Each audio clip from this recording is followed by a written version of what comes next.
Before we start this episode of the Grapple Asia podcast, I would like to personally thank our sponsors and our supporters, Softspot Açaí. They do some incredible Açaí products, and also they now have branched out to 4 locations: Tongue Lo Soi 4, Central Lap Prau, Circle Ratchapruk, and Hemisphere. I highly recommend the pistachio nut batter. It's amazing. It's sugar-free and no preservatives. Our Jiu-Jitsu brand sponsor is fightaesthetic.asia. This is the Asia branch of Aesthetic, and if you use code Grapple Asia, you'll get 10% off everything except from the Alpha Gi, and we also supply in Thailand under fightaesthetic.th or Fight Aesthetic Thailand.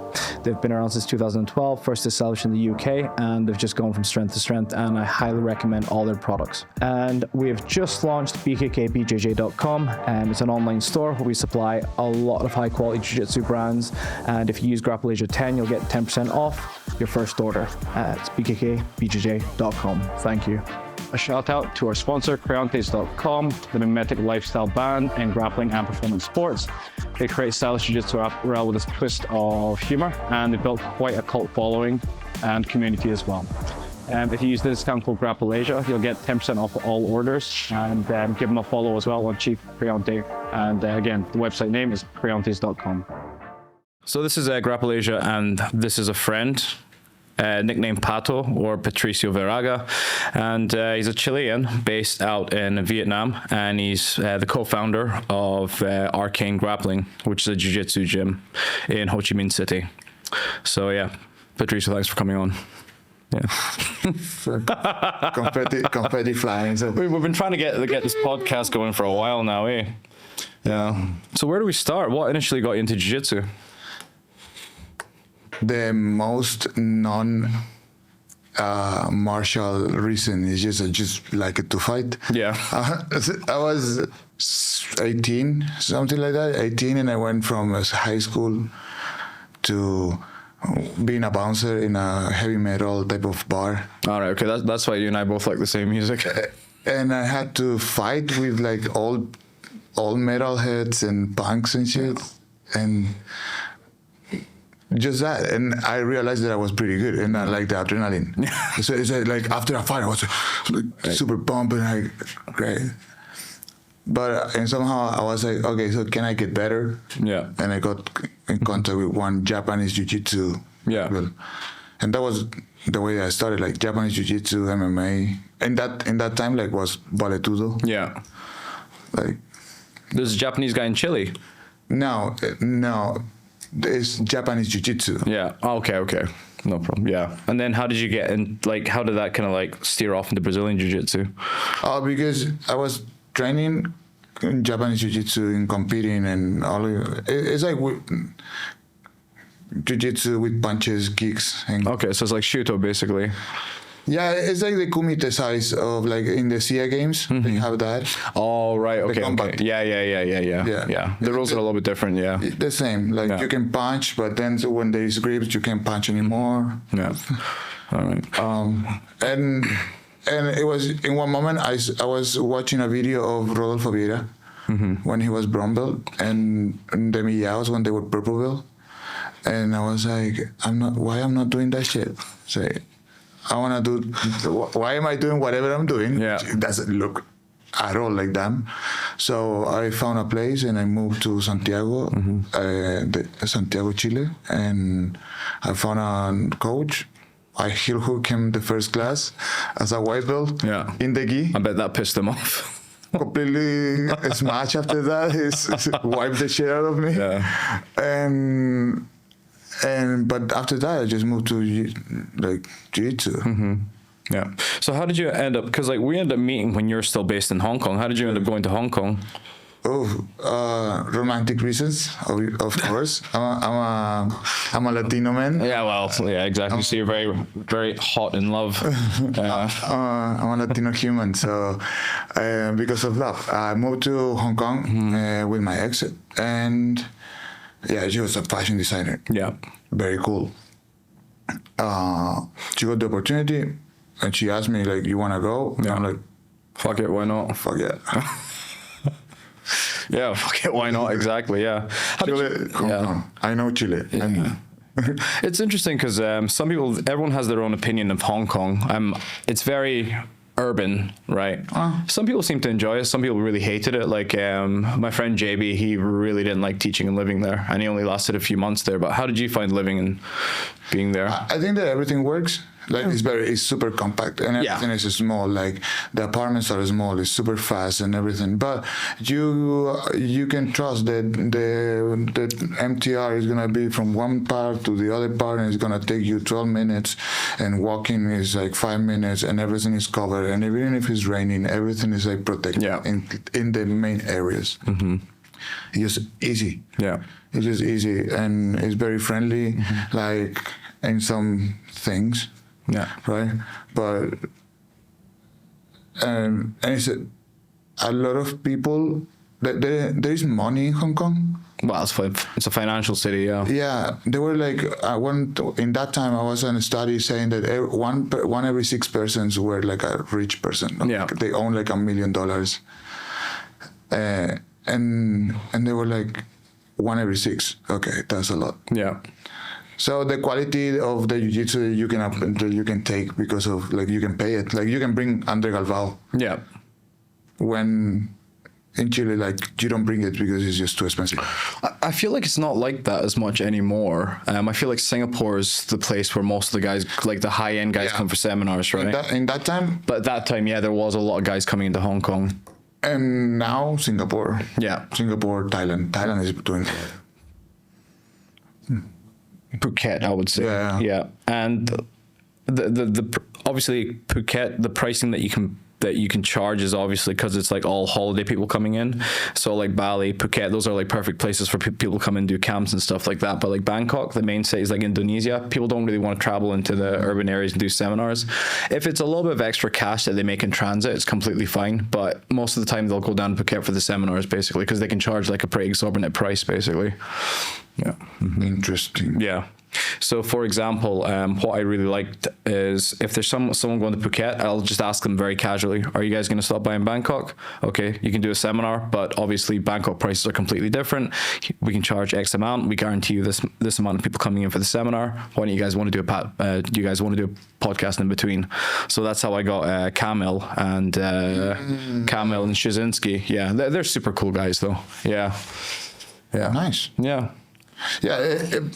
It's a transit. Bangkok, it can be a transit for the people that come to Phuket. Yeah, but then a lot of people just fly direct to Phuket nowadays because a lot of the UAE states, for example, you can transit from there from Europe to UAE and then UAE to Phuket, basically.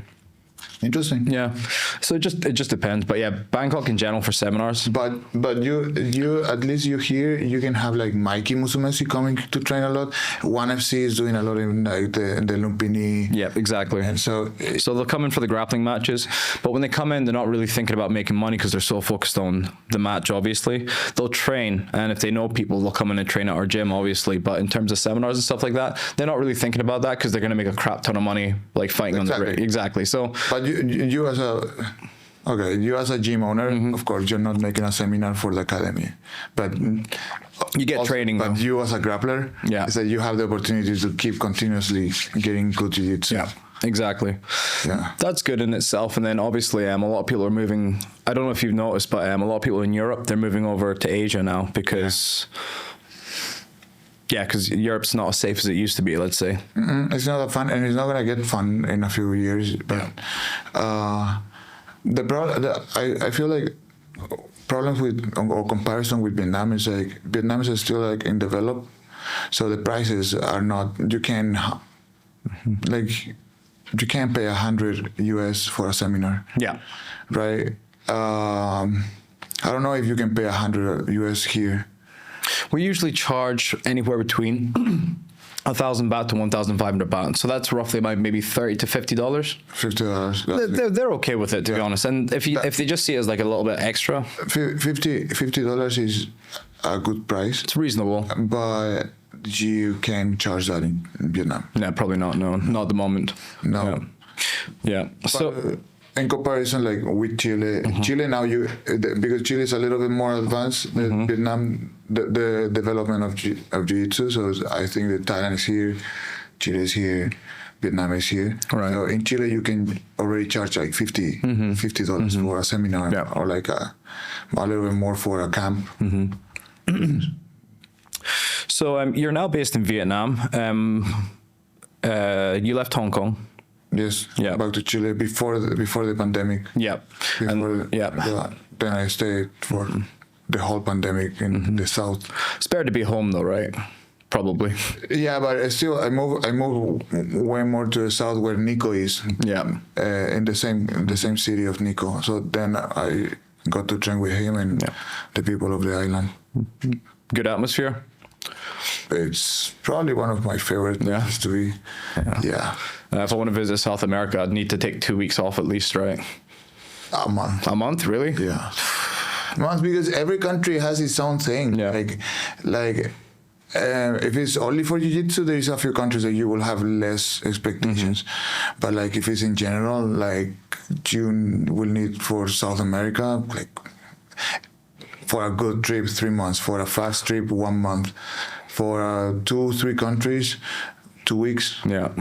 Like you can do Peru, Chile, Argentina, Brazil in 2 weeks. So explain to me how you end up going back home for a little while, and then after lockdowns finished and all that kind of all the stuff happened, how you ended up going to Vietnam, or why you chose Vietnam, because you could have chosen anywhere else in Asia as well. Because we're talking that this process was just when the laws were starting to open from where it was the lockdowns and everything. Vietnam opened it very fast because they closed it very fast. It's authoritarianism, so they say everything is closed and they close. Chile is like we're super democratic and woke, so they say they're closed and people fight for it, and no, that's illegal, right? Vietnam didn't have that. So they control it way better. Yeah. So they open faster. And then for one guy, Matt Bellino, I don't know if you know him. Singapore, now he's based in Singapore. He's from US. Wrestler, boxer coach. Work with John Strickland. Right.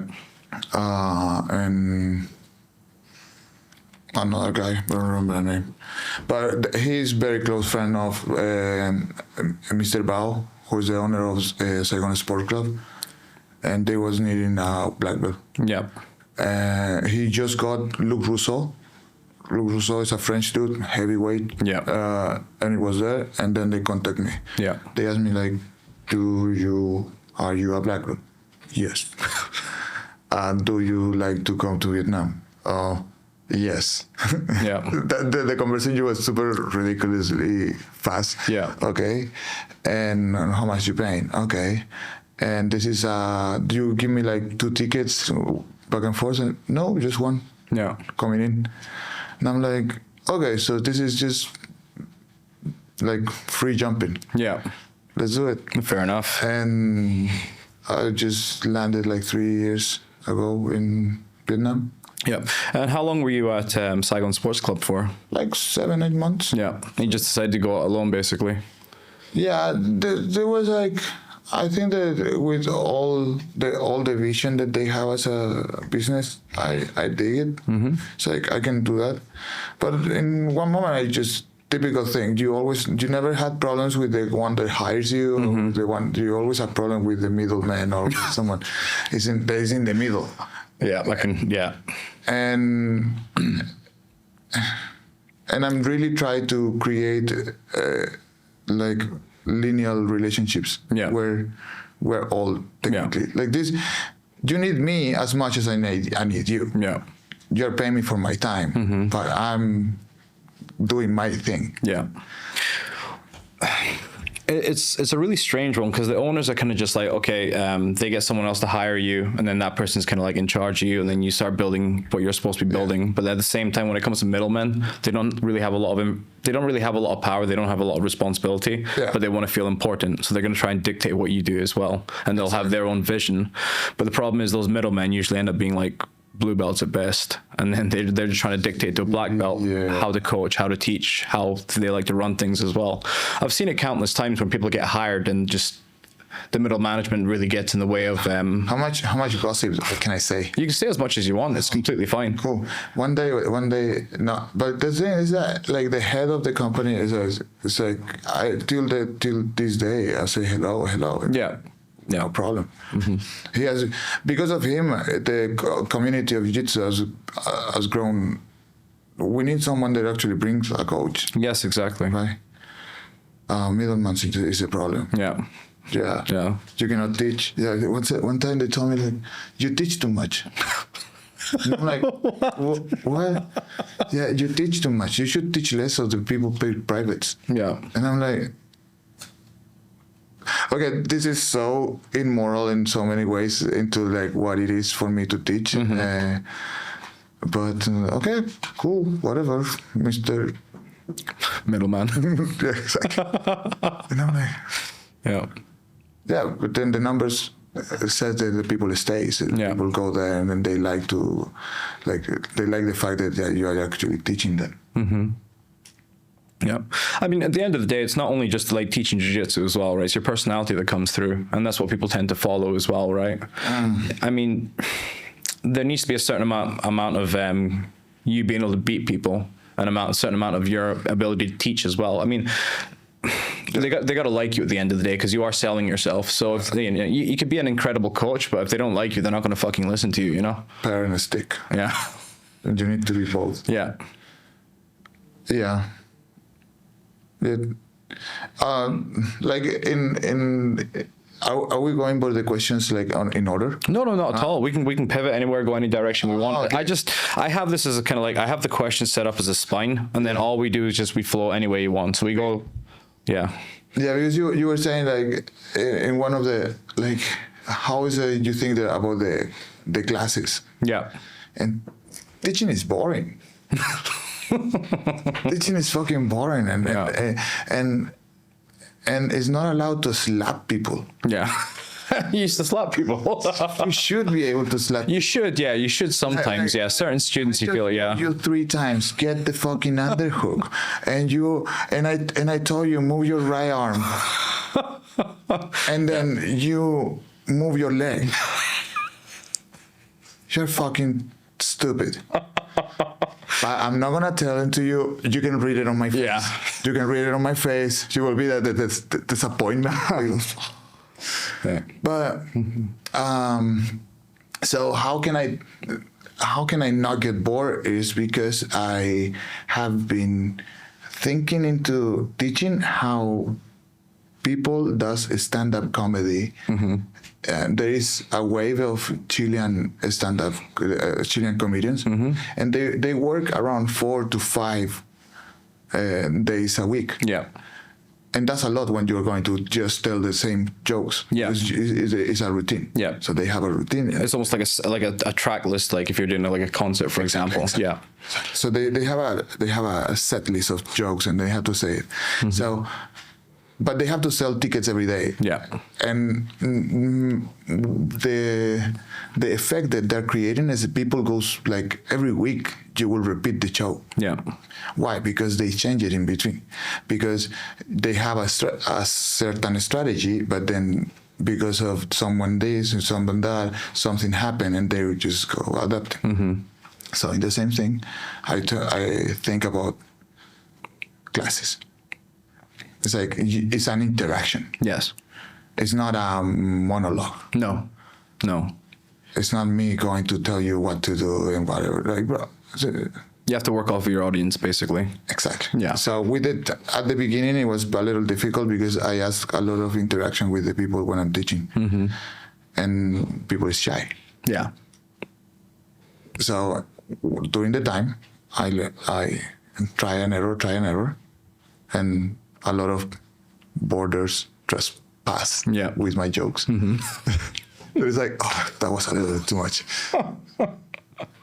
Yeah, I get it. Yeah. No mom jokes. Yeah, no mom jokes in Vietnam. No. They don't like mom jokes in Vietnam. No, but no, personally. Okay. Because can get the Yeah. Okay, fair enough. Yeah, yeah. How do you find are there any like distinct cultural features of Vietnamese like the jiu-jitsu community in Vietnam? Like obviously the crowd, you're trying to like when for example jiu-jitsu in Thailand started, it was mostly foreigners trying jiu-jitsu, right? And now we have national teams, we have local gyms that teach like Thai local jiu-jitsu coaches that now coach jiu-jitsu by themselves. Like you have in Hanoi, you have like the Ronin up there, right? And that's 100% Vietnamese, right? Basically. Yeah. So what I wanted to ask you was, is there any, like, let's say, in terms of like maybe the jiu-jitsu politics in Vietnam, let's say just in general, the way the culture is shaped, for example, or is there any distinct features for Vietnam? How to explain it? I think that there is a big mix of Vietnam because it's big, Yeah. and the north is very different from the south. Yeah, I've noticed that. Yeah. So like the north jiu-jitsu has a lot of influence from wrestling and from judo. Right. Because as more people like the CIA games are something that is under the government. Because of that, there is payment. So if you are a professional athlete and you can compete in judo and you win in judo, you might as well try in jiu-jitsu and you get 2 salaries. Nawaza. Yeah. And what if you're good at it and what if you learn it? So there is a lot of transference. Yeah. Yeah. That was kind of similar with the Royal Thai Air Force. The judo national team basically went and competed, and it started doing jiu-jitsu basically. Yeah, and in the south, you have more foreigners training, and there is many gyms that are mostly foreigners. Yeah. Right. The prices also changes. Running Vietnam, they have another thing, which is their gym is inside a military compound. Oh, is it? Okay. Yeah. So you as a foreigner, you can't go. Yeah. The only time I ever went to Hanoi to train jiu-jitsu, I went into a government building. It was BJJ Hanoi at the time. Okay. Yeah, and that was like a government building. So there's like different floors of people doing different types of martial arts, but I think it was a government building. And there's people outside doing katas and stuff like that as well. What I've been told is like foreigners is very difficult to go to like do jiu-jitsu. Running. Oh. Specifically running. Do you have Vietnam Top Team? Yeah. And that's a completely public space. Yeah. And so you can go, and they have very good jiu-jitsu and they have a very good level of MMA. Yeah. Running is very good jiu-jitsu. Yeah. Yeah. The black belt there apparently is like one of the cool guys. Like there is very focused. Is it the short guy or is it the guy with the ponytail right now? Short. I think it's a short. Short. There's 2 guys. There's one guy with like shaved sides and long hair. Shorter guy. Yeah. So it's 2 people running it basically, from what I understand. Yeah. I only heard like good things about him. Yeah. Like. Yeah. I think that probably that's one of the things that could be a characteristic of Vietnam is there is a bunch of people doing good things. Yeah. In their own way. Yeah. Like I know about like Soy BJJ. I've been training with them a few times. They're fucking far. Yeah. Like 45 minutes from my home, which is in Saigon is Saigon is always around 10 minutes. If it's more than 10, just too far. But like the other one is 45. And they do their things in their own way, completely towards Vietnamese like focus classes in Vietnamese. But they also bring very good fighters and committed, like the people that actually trains there. Yeah. I see the guy from Saigon Saga. He's running like some amateur like grappling matches in the ring over at Ram Muay Thai, I think it is. Yeah. What I want to ask is there more competitions now in Vietnam, or is it still relatively restricted? Because I remember back when there was an ASJJF back in Saigon, but then after that I didn't really see many competitions. No, the competitions are very, very small. Like you have Gizdio competition. He does 3-4 a year, 2 for kids, 2 for adults. But that's like in-house though, right? So it's in-house, and it's only in blue and white belts. Yeah. Why do you think the competition suddenly stopped in Vietnam? because there is not much money. So it's like you're not going to pay. You're not paying, or like the people is not used to pay them. Yeah. Right. And because it's growing, or do you need investors? Yeah. Because as there is not many people still, or only the expat, they have a little bit more money doing jiu-jitsu. So there is not much. Like me as a event organizer, I'm not gonna vet for Vietnam. It's a big headache, and it's not really. Yeah. It's how much crap you're willing to take. And I'm not even talking about the politics part, because probably you will have to talk about like with the government to create, to organize the competition, basically. So you have to still get government. I don't know. I think probably like it's with them. Well, I heard I could be completely wrong with this, but the last time I spoke to someone in Vietnam, another gym owner or a coach, and he was explaining to me how the national team train privately, so they don't train outside, or they bring coaches in and they kind of train very in a small clustered group, basically. Is that still the case? I don't know really about the national team, because the national team is like the NBA, so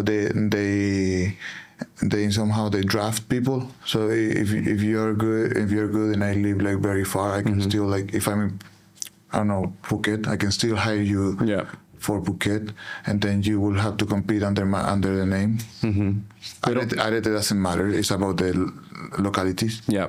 Right. So those are a few things that are a little different that I never experienced before. And I don't understand what happened. Like, probably the champions, they can get to go to SEA Games or something like that. I've not really seen like the Vietnamese national team compete a lot. There's one guy, like one brown belt, like his name is Song. He's a short guy, muscle as fuck. He's gigantic, small. Yeah. But you think a lot of like maybe like event organization in terms of, let's say, national sports and stuff like that, there's a lot more government involvement. And if it's not, if you want to do it, like if you want to call it national tournament, you will not be able to do it, because there is someone that already used the name. So you will have to call it like an open, and that changed probably everything if you are like an event organizer. Okay. And we're moving the academy from wherever we are now. We're moving to another place a little bit bigger, and I think that I will be able to run like in-house tournament. Yeah. So because of the same. Like, Explain to me where the name came from, Arkain Grappling. The name? Yeah. Oh, we partnered up 4 people, Melly, Trin, Hip, and me.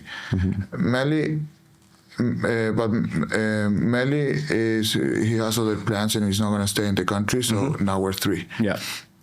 And Hip and Trin. One day we were talking about something, and I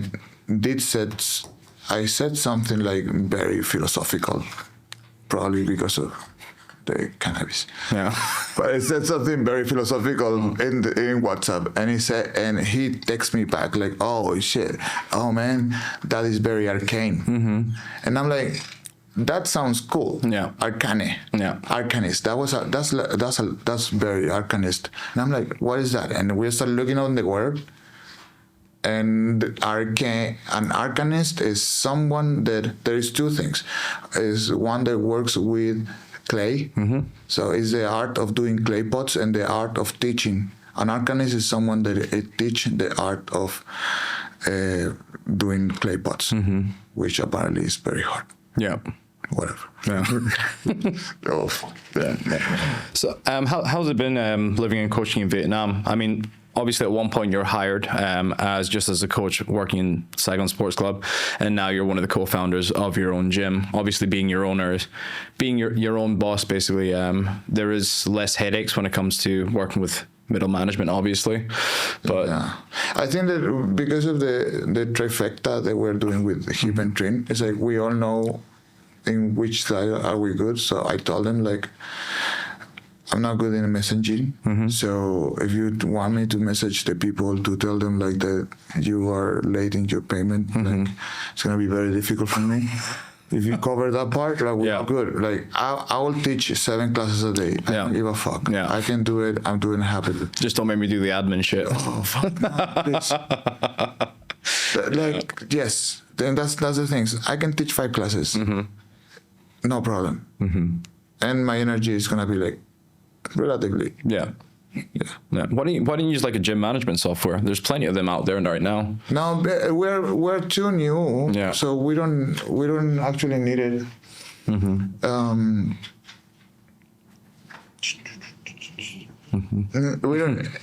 We don't need it. We're too small. We were thinking about it, and the conversation went towards the same. Like it's not needed. Yeah. We're still in a phase where we are small. We're disclosure numbers. I don't know. We're like under 60 people for a 2 years gym. Less than 2 years. Yeah. They started with 6 people. Yeah. 6 to 8. Because we were training at my apartment. And in my apartment, it was like a 7x3 room. And in one moment, we needed a bigger room. We wanted to spar more. And because of that, we opened the academy. And because of that, we find a name. Because we were looking and we throw a few names and he tried to go through AI. And at the end, it's like Arkain, Arkain. Okay, let's put it like that. And also in my head, in one moment, I thought that the letters are unnecessary. So I will be able to do R, K, and you will already think about Arkain. So. Yeah, why not? Yeah. So I remember when you were still, obviously, your ex was a fashion designer and you were based in Hong Kong. So obviously, fashion's a huge thing over there, obviously. And obviously, like in Asia, Tokyo, Singapore, like a lot of people tend to like fashion being trendy. I see it a lot in Tokyo, especially. But that brings me to probably my favorite jiu-jitsu brand, Backtake. So you were the creator of Backtake, and I'm guessing you got a lot of inspiration from the ex, being able to help you design stuff. Yeah, because like I think that my head is pretty like it goes pretty fast and blah blah blah. But when you have a good translator, a good person that can direct your ideas, like. Then you can explode more the creative side of whatever. Yeah. Right. So the same way that I'm doing with the guys, like don't make me do the admin part. Yeah. Let me do the creative part. Yeah. So the creative part, the teaching, the creating this one. Today is gonna be a little bit different. What are we doing in the future? Like. Yeah. With her was around the same. What was the long-term big picture when it came to Backtake? Because what I loved was you had different designs for gis depending on the country in Southeast Asia, which I thought was a great idea. In my head, there was like I've been always into like storytelling. Right. So that's why classes are a story, like blah blah blah. So everything everything should have a story. So selling gis, unless it's your show your role, is you're not gonna sell. Right, and I don't want to be like kings. Yeah. Like, okay, I'm not gonna say brands because like no, but like kings. They take the platinum gi. Yeah. And it's just a gi with some gray shit. Yeah. And it's like, I get it. I like it. I dig it. But where is the soul of this product? Yeah. Like it's just that. It's just that. And I have to pay a lot. And I have to do it. Yeah. And it looks and it fits good. But there is no soul there. And that kind of don't like it. So how to do it? So we were to think in 2 ways. There is 2 lines. One which is the basic line. The basic line has nothing, and the logos are small. Why? Because I always didn't like it. I never liked the brands that just give you like Adidas, a full Adidas. So you're paying $100 for a hoodie, and basically you are paying for the logo, basically. Yeah. I don't like that. Yeah. And okay, so or it's very simple or it's artistic. Which part is artistic? Let's travel, let's take a photo, let's create that, let's work into a creative idea over that. Something like So after Hong Kong, there was a bit of a hiatus, obviously, with lockdowns and stuff like that, but you're thinking of bringing it back again? I am slowly bringing it back, but clearly, because the relationship's over, so you need to find the right people to help you design stuff, basically. Plot twist. Yeah. The relationship was over. Well, I want to, instead of being like backtick kimonos, we change it to, or in my head is, we change it to backtick collective. So, why? Because because we have a group of friends that we are like, still like, I don't have any contact with her anymore, but my friends are still having contact with her because we're all in the same circle. A friend wants to take gis with backtick, with her helping designing. Yeah, you can do it. I don't care. Do it. Do whatever you want, or whatever you can. Yeah. We have a certain protocol. Like, okay, we're not gonna exploit animals. Yeah. Right. We're not gonna exploit humans. We're gonna try to like have a certain rule set, and if we're good, then do whatever you want. Yeah. So back to collective, better. So I do whatever I want to, and direction of whatever they do, anything that they want. Yeah. Because at the end, it's a good name. Yeah, it is a good name, and I really like the logo. What is the logo actually? You want to explain it to me? Yeah, like give me the. You want to draw? Yeah. You're gonna draw me a picture, okay? So the is this? You have one color. You have the other color. Yeah. And you have one hand here, and you have one hand here. So basically, it's an A. Yeah. Right? But if you turn it back, so then you have this. So the logo in reality is an A. Yeah. But the cuts, when you turn it back, it makes just the typical cross-collar grip when you're in the back. Okay. Yeah, I always like the logo. So now you're roughly around 2 years into Arkain, and now you told me you're the stunt director for an action movie in Vietnam now. Do you want to explain that to me?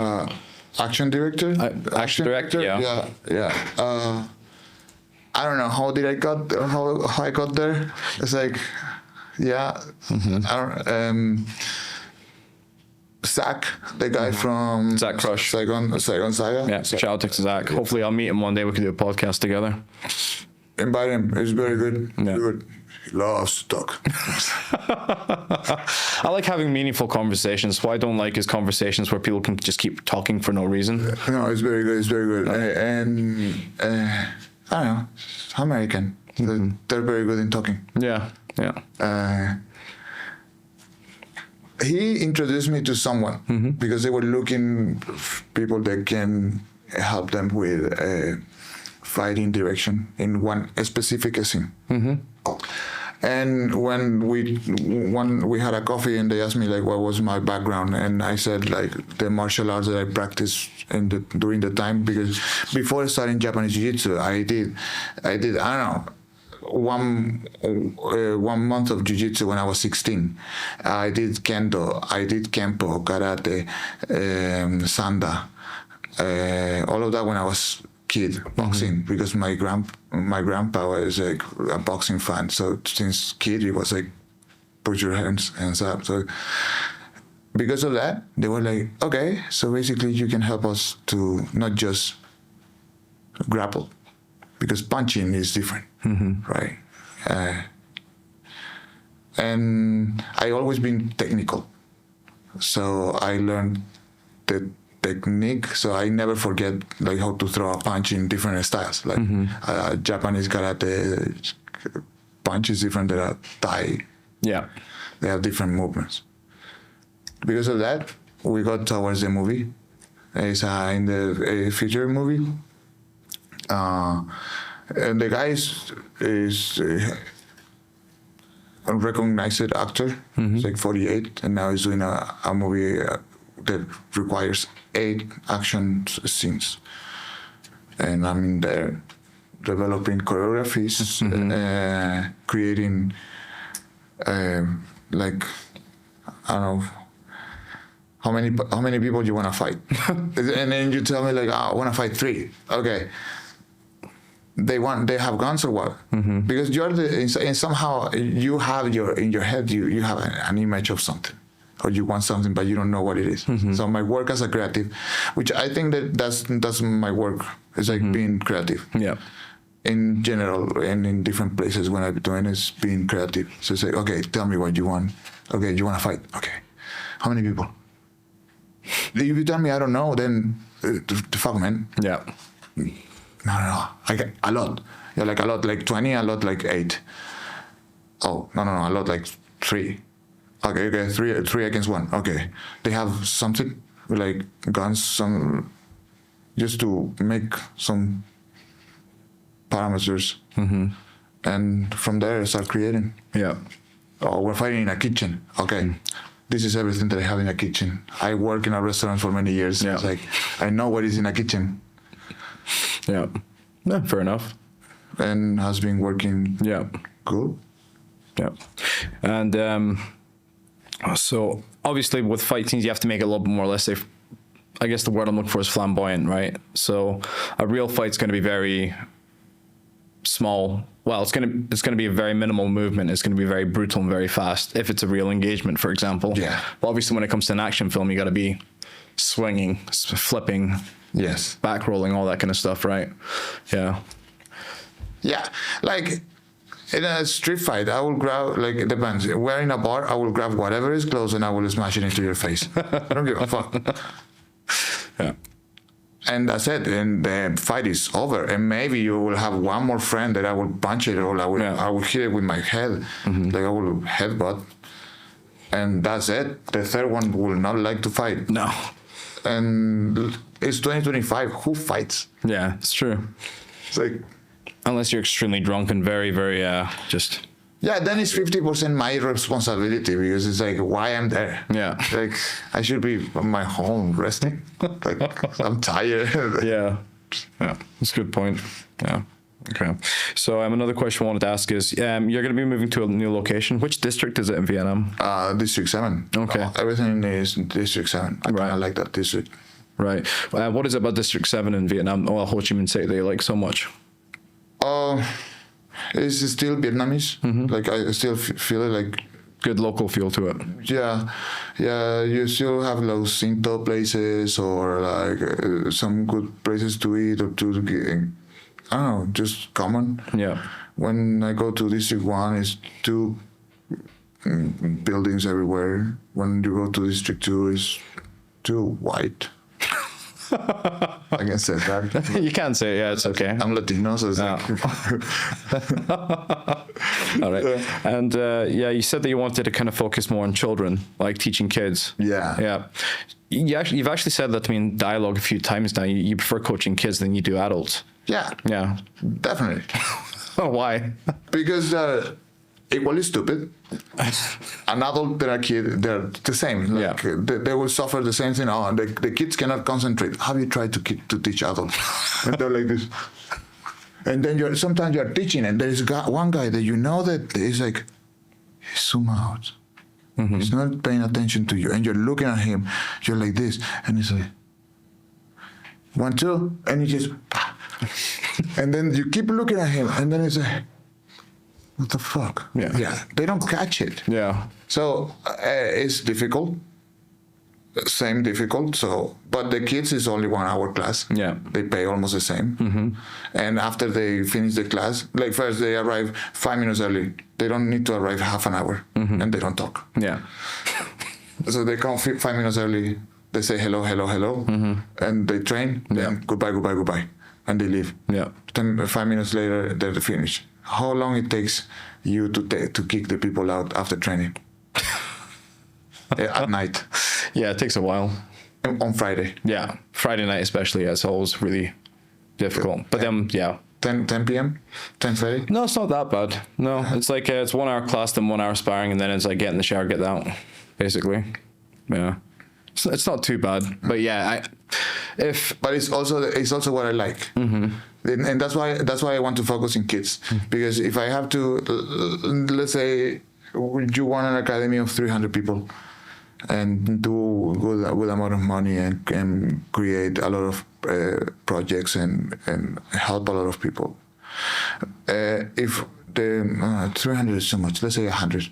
Let's divide 100. If we put 70, you want 70 adults and 30 kids. The adults, they will cut jiu-jitsu as soon as they have a problem. Yeah. Unless they're very committed. But they're very committed, it means you're purple or brown, where you don't stop training. Yeah. So if you're wild blue and you have a problem at home, you're cutting jiu-jitsu. Yeah. Kids, you as a parent, you count. If you go and you bring your kid to jiu-jitsu, I teach kids 4 times a week, Monday, Wednesday, Friday, Saturday. The parents trust that I will be there from 5 to 6 every day, and they just send the kids, and they can do anything else, or it doesn't matter. Yeah. It's consistency. Yeah. And I think that's what I like the most. It's easy in that case. And as a project in general, in the long term. Yeah, it's more rewarding. It's like you teach kids, you have job for 10 years. You teach adults, you have job till I don't know when, because they all decide to move. Maybe Vietnam is not good anymore for foreigners to work there, so they all move out. Yeah. Where's your golden mine, right? That's a good way of putting it. Yeah. But kids, parents need kids. They need to put the kids in somewhere, and you don't see kids playing in the street like in other places. Like, no, in compounds, yes. Yeah. But so they need to put the kids in somewhere. Yeah. And if you start doing martial art sport and a competitive sport in a very early age, there's a win-win situation. It's true. It's more real to put your kid to do, like, I don't know, any other thing. Yeah. Yeah. I know how to do I know how to do that. One kid told me, because he did like 1 month of taekwondo. He said, I know how to do that because I did taekwondo and boxing. I said, okay. I grabbed a small kid and like just throw him out. It was like, okay. Good. Yeah. Good that I brought my point. Yeah. Can we keep going? All right. So what I used to do in segments was I used to go over like match study and stuff like that. But what I noticed is if we're going to do match analysis, the biggest problem is obviously if it's flow, you're going to get struck on YouTube, right? And obviously it's just 2 guys with the back of their heads turned to the camera, kind of staring and watching like a screen explaining stuff. So I've kind of started cutting that out. But what I do is I do rapid fire questions. So basically I ask you a series of questions and you only have X amount of time to answer each question. Okay. So I ask you a question off the cuff, you have to answer as quickly as possible. Okay. Yeah. But you get 90 seconds, so it's completely fine. Yeah. Let's make it 60. You want to make it 60? All right, let's do it, man. Let's do it. No problem. I mean 60 per question or 90 for all of them? See, Kivan thought it was 90 seconds for all of them. No, it's just 60 for each question. Oh, 60 for each question. Yeah. Okay. It's just off the top of your head. Just answer as honestly as possible, and you only get 60 seconds to answer, basically. Okay. So yeah, it used to be 90 seconds, but you asked for 60, so we'll go with 60, right? Yeah. Okay. So it's only 8 questions today, so it's not going to be that long. My first question to you is, it could be about jiu-jitsu, or it could just be about the country in general. Yeah, sure. Things you hate the most about Vietnam. Pollution. The pollution. And the trash in the streets. They have zero conscience about like what is to just that probably. And they don't think about the totals because everything is with a fucking straw. Yeah. The straw is in a plastic bag, and then the coffee is into another plastic bag. Yeah. And I don't think they ever realize about the microplastics that can be in your system as well, right? Nope. No, it's crazy. Yeah. Same as, I don't know, psychology and, I don't know, mental issues. Anything about the jiu-jitsu community in Vietnam that you don't like? It's just growing. Yeah, it's just growing. Takes just time. growing. So there will be some people, some other, but it's at the end it's just growing. Yeah. Okay. No problem. Thoughts on the J-Rod situation at B Team? Do you think the gym handled it perfectly, or what do you think about it? What's your overall thoughts on the situation? Oh, I think that they handled it pretty well. Like at least the public part. I was reading the exes that she wrote something, and that came from a few months ago, and he went towards Nicky wrote to talk about that. But as soon as he came towards the head of B Team, they took a fast reaction, which is, I think, it's good. Yeah. They did it in a professional way. I think so. They didn't try to go for the gossip. They could have gone for the gossip, but they tried to go just straight. Like, this guy did something bad. We're not going to talk about that. If you want to talk about that, it's their thing. That's it. Yeah, we can analyze all the other, but in general. Yeah, they handle it pretty well, I thought, as well, too. Good, yeah. Do you think there's an overuse of social media in jiu-jitsu, or is marketing important in the current age of social media? I think that marketing is important, but same as when there are overpriced product and like over-branded product, the same is with the people, and people doesn't understand about marketing and branding. So when they brand themselves, they just do fancy shit that they cannot pull out, or they talk in the name, just copying some other person's English words and shit. Like, get over it. It's like, you're not them. Right? Okay, I want to be smart and doing jiu-jitsu, but I'm not Lachlan. Yeah. There's only one Lachlan. Yeah.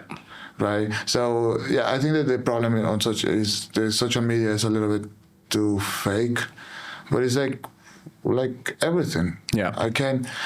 Part of my thing is like, if I don't take care of that and I don't care, it's like, I'm just not part of the problem. Yeah. Okay. Good answer. Okay. Another question is, damn, it went down. Okay.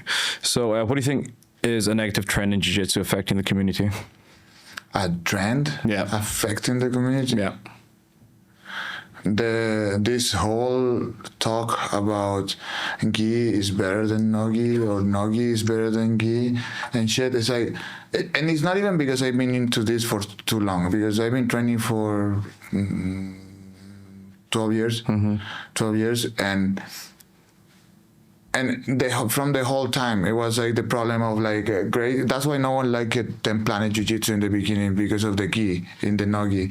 It's like, can you get over it? It's just grappling, just people just tap, or you don't like it. It's just do whatever you want. Yeah. Why you have to? Yeah, why your dick is bigger than mine? No one needs to talk about it. Yeah. Like, just do your thing. I don't care. Good answer. All right. Okay. Well, what's your policy on gym etiquette you wish more gyms did or didn't do? So, like, you know, like some gyms have the whole tying your belt facing away and stuff like that. Is there certain things that you wish a lot more gyms did? We could do like a section that is yay or nay. Yeah. Like tie the belts against the wall, nay. Right? Doing, like, I don't like lineups either. Yeah. And I don't do lineups by colors. It has a political vision. It's like, if you are white belt and you come in your first class and I tell you to go to the place where you would belong because you're stupid, because you're white belt, because you don't know, and this person that is a black belt is here, very far from you. Yeah. Yes. You don't like that hierarchical stuff? No. No, because I'm setting you up for not be good. Yeah. When maybe you're just very fast learner and super smart, and you just get it very fast. Yeah. Which I've had people like that. Okay, good answer. Okay. What are some red flags people should watch out for when choosing a jiu-jitsu gym? That your coach doesn't compete at least once a year. Oh, that's a good one. At least once a year. Mm-hmm. Your coach doesn't compete. Yeah, I think that if they bow too much, if they bow or if they clap too much, they were very close to be like a church, like a fucking, like we're having music, and the music is a Brazilian music. Yeah, the Brazilian music is usually coming like from the black roots. Yeah, and we're having claps, and we have happy family vibes. Yeah, we're fucking let's put gospel then, and then we're church. It's like, yeah, if the place is too happy, yeah, you don't like it to be too happy. No, what the fuck is this? We're coming here to suffer. Like, this is not good. I'm not here because I like it. Yeah, isn't that the whole point? No, I'm coming here because I hate myself. That's a good answer. That's. Yeah. I think there's a certain amount of self-loathing to keep putting you through that over and over again. Huh? Something not good in my head, and it's like I'm just trying to do it. Yeah, once you get the purple belt, you got to be a little bit crazy to keep going. Yeah, and I got the black belt like in 7.5 years. But I trained like 2-3 times a day for like the 7 years. So, and I don't say that that's healthy. Yeah, no, it's not. It's not healthy. No, it's obsessive, and it's not, and it's not healthy for the mind. It's not healthy for the body. It's not healthy for your economics. It's like, yeah, I never made money because of jiu-jitsu, because I was just working in low income jobs just because I wanted to train 3 times. Yeah, good answer. All right. What are some misconceptions about being a coach or a gym owner that social media doesn't show? I think that it's just even when we have a policy that in the gym that like we are trying not to be a cult. We're trying not to be a cult. Yeah, you're a cult. Yeah, here's a little bit cultish, but we're a cool one. Yeah. Okay. Good answer. I like that one. Yeah, that's 2 reels already I'm going to make from those 2 clips so far. Very good. Yeah. But yeah, but no, we're a cult, but not the weird ones, and not the bowing one, not like the sensei. All right. And last rapid fire questions. Is there a move or technique you think is completely overrated? Shrimping. Shrimping. Yeah. Yeah. I don't think it's overrated. I think that it's overused, and it's like it's like one of the most Pandora boxes concepts. It's like, oh, you need to learn the shrimping. It's like falling backwards is more important than shrimping. There's so many people you push and they fall backwards and they hit the head on the ground, boom, dead. Yeah, that's a good point. Right? Yeah, shrimping is like, yeah, it's a specific thing, and it will work for a few things, and it doesn't work in a modern jiu-jitsu. Yeah, because if I'm like in like a hip smash and I'm putting pressure and you shrimp, you may give me more space to adjust my smash and get you even worse. It doesn't really work. Yeah. Okay. Good answer. Good. All right. Warm-ups in general. Yeah. Yeah, I don't like warm-ups in general either. It's interesting. But it's like right now, the way the jiu-jitsu is going right now, there's like people saying this is the best way to teach jiu-jitsu. This is the best way to train jiu-jitsu, for example. It's actually quite interesting because I spoke to Prit last time he was here. He's 100% CLA now. CLA, constraints-led approach. Okay. You know what the guys from like standard jiu-jitsu yeah. I do like that, but I think that we are not ready. I really like the way of that, but the way of teaching and the way of training. But I think that we are just, as a culture, we're not ready to do that. Like a standard jiu-jitsu, a very specific place can do it and develop a few specific fighters. Very good. Yeah. But as a putting that as a general, I don't think it's so easy. No, because you require people that don't copycat what they were taught before. Like, and that's the whole problem. The whole jiu-jitsu teaching is based on the Japanese way of teaching the other thing, which is by repetition, which is like you bow, you run around, you make some movement, then you do one technique, then repeat it, and then you do some sparring, and that's it. If you go to, I don't know, any other sport, it's just different. Yeah. So we never ask or we never question that thing. So in the moment that we started question, everything changes. Yeah. I think that we develop, at least Arkain, we develop a mix between both. Yeah. So the pear and the apple, and the pear and the stick. Sometimes we're the pear.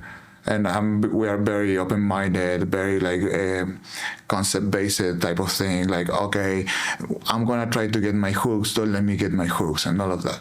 But then sometimes I feel that the guys are like, bro, today you get the stick. The other day, I don't remember what was that. They didn't. I taught them lasso. One time and for a few, and everyone was like, oh yeah, lasso is so cool. But at the moment of competition or the moment of training, they were all like, oh, but I never learned lasso. I said, bro, I taught you lasso, like, and you were here. Oh, I don't remember. You know what? Today you're getting the stick. The stick, it means that for 5 minutes you're gonna do this movement the same way that I did it, and I waste my time.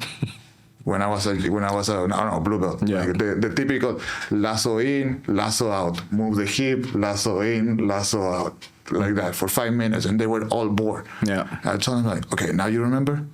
Yeah, okay, good. Let's not do that again.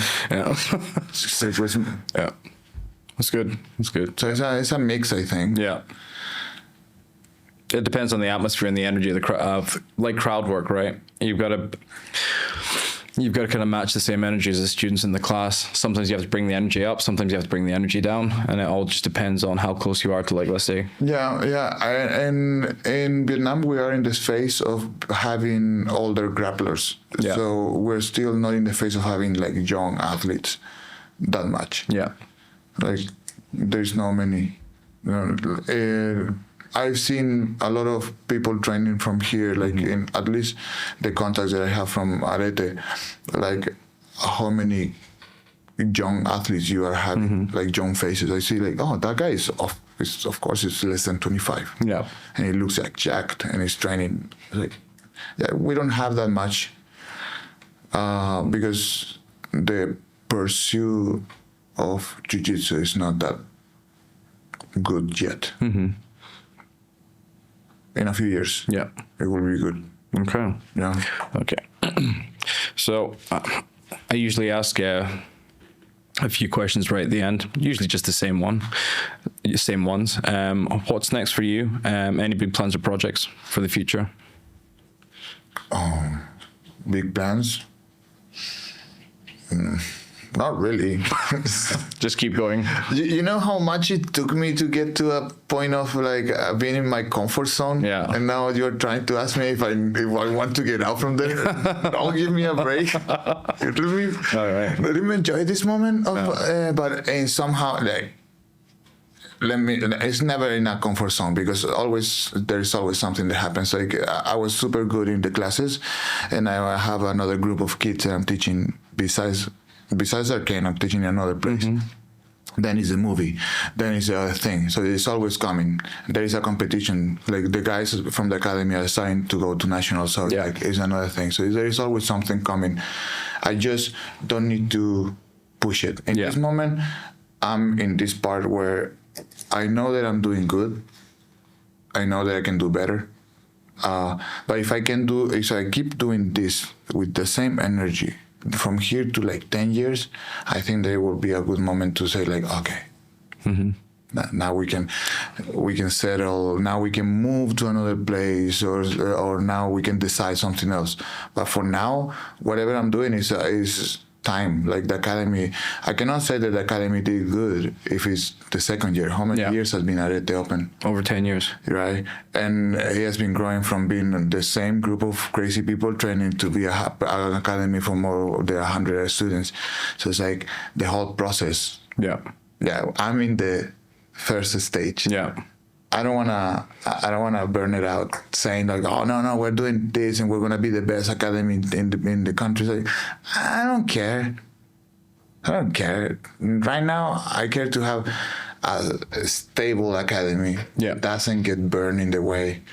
And then we are just very clear that we're good, but we're not that good, but we can be good. Yeah. But give me time. Okay. Yeah, good answer. It's just that. Yeah. A second to last question. What does a black belt mean to you? I cannot say nothing because Joseph Chen already said it. Nothing. Nothing. Yeah. Everyone's got different answers though. Okay, shout out to Viking. Yeah, Viking Wong. Yeah, yeah, Viking Wong. I fucking hate him, but I love him in the same way. He's the one that gave me my brown belt. And he made me understand that it's just, for real, like, if you are getting surprised about something, it's like, then it means that you were never ready. No. So in the moment that when they gave me the black belt, I was like, I didn't feel any emotion. Yeah. And I felt like weird because I was like, I've been waiting for this moment for long. I've been dreaming with this, and I was a kid living in Brazil, like not that I lived in Brazil, but Yeah. I was in Brazil and like going to Cicero Cosa and dreaming about being a black belt. And then when the moment that it happened, it's like nothing happened. I was like, okay, maybe I was ready. Yeah. Maybe I was like, yeah. That's a good answer. That'll be rule number 3. All right. And my last question to you is, who would you like to thank? Cry. Don't cry.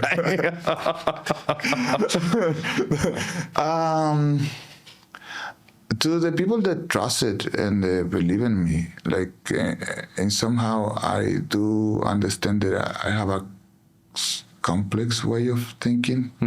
There's a mix between a fighter with a philosopher and with just a dumb stupid kid, and all of that in the mix. But it's clean. Like in somehow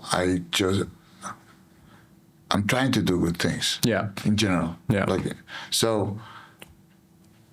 From people that believe in me since, I don't know, from my mom, there one moment I told her that I was not studying in university because I just wanted to train, and she was like, okay, yes, whatever.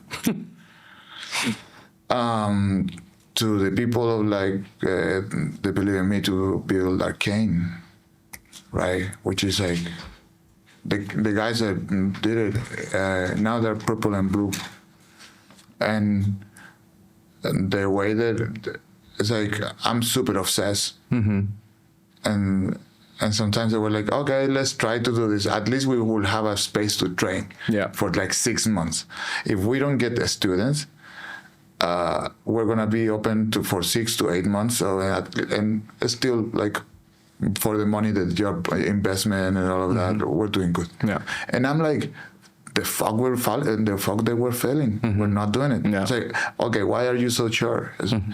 Because there is so many academies that I know that they do way less than what they too are very smart into business management and things. How many academies you know that they're just one black belt that is, it's not even that really good at coaching, and it's definitely not good at managing, and it's still having an academy that is like half dead with a few students. Yeah. So it's like The bar's kind of low. So if I have the help of people that they say, we're just jumping. And that's why, like, people that believe in me somehow, like everyone in the way. Like the first people that interview me somehow were you on BJJ Asia in that time. Right, shout out for that. I think that whatever Grapple Asia is also a great support and a great advance from what before was BJJ Asia. It's like the evolution of it. It's way more clear. It's way more structured.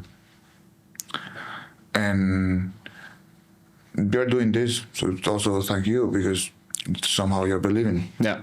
Okay. Good answer. Thank you. Thank you so much. Thank you, bro.